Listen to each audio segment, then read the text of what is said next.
So Peter Malinauskas has announced something late this evening that is of great interest to me, because I always think that it represents something kind of other than what many people think that it does. Now, he's apparently about to put a new law into the South Australian Parliament that will essentially get rid of political donations. Now, this, of course, would mean that the political parties are paid money by the Electoral Commission based off how many votes they get. Now, of course, that would instantly mean that if you win government, you have more money than the party that didn't win government. So that helps the incumbent, right? of course, you have all of the staff, all of the machine, all of the taxpayer-funded polling, like we've seen Palaszczuk, Miles and Allen and Andrews have been doing, and you're able to do that. So you've got that feeding into your political machine, plus the government advertising that at the federal level, they're going to spend, $40 million telling you about something you don't have to apply for. So the benefits of incumbency go through the roof. Of course, this wins the dinner party conversation because money in politics is terrible. Of course, part of this is also limits on how much each party can spend in any one seat. But remember, the unions, which are 50% of the Labor Party, are all independent, which means Labor gets to spend $2 to every $1 of everyone else. And if you want to disrupt the Team Red, Team Blue game, the best you can do is you still are limited on your spending, but the most money you can get is $2,700 from individuals. So how many of those do you need to get to 70? You get the point. It helps the incumbent. It helps the government. In this case, Labor, at one point somebody else. Bronwyn, we've had ding-dongs over the years about all of this. I think that giving a financial advantage to incumbency is bad for democracy. That's how high I am on it. So do I.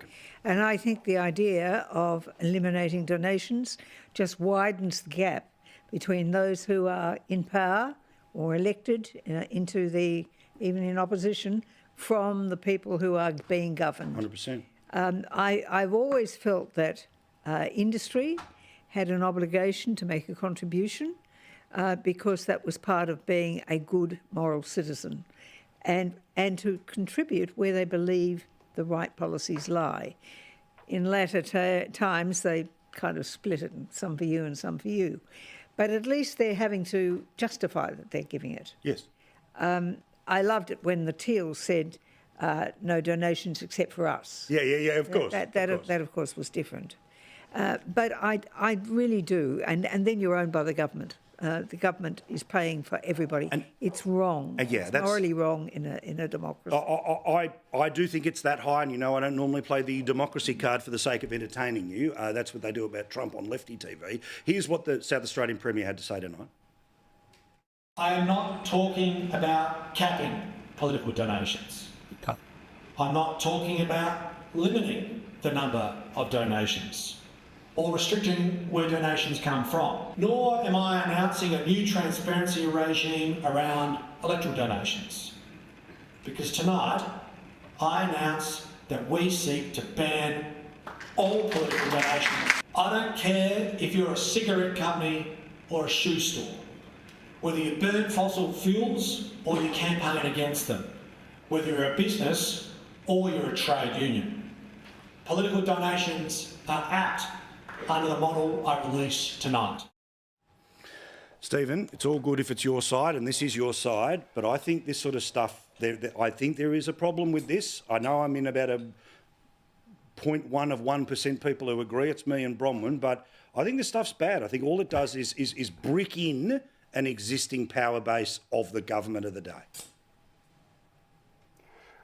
Well, look, I think, recent history suggests that analysis is wrong, Paul. Now, as you know, and we've talked about this a couple of times before over the years, I'm a big supporter of banning donations, restricting donations, whichever description you want. Where I think, I'm with Peter in principle, I just think that there's a reason that other states have gone down the limiting the donations rather than capping, limiting, rather than an outright ban, because the High Court has found an implied right to free speech, and they did it under the Hawke-Keating government many years ago, over when I think from memory they tried to ban political advertising.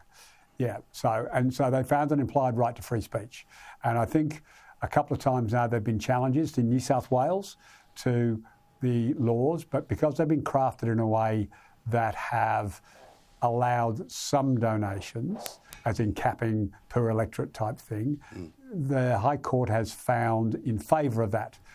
I suspect the pure ban that Peter's talking about, I suspect will run into legal problems in the High Court. But as to the principle behind this, the point I made at the beginning, Paul, and said I think you're wrong. Well, what about the spending? If you get to spend $2 more than every other candidate, how's that fair? That's my. I've got to go to a break. But how's that fair? Labor, the union is independent while having 50% of the say in your party's constitution. Happy to come back after the break. I know you've got sponsors. Let's do it. Well done. Thank you. And the High Court let us all down on that decision. Correct.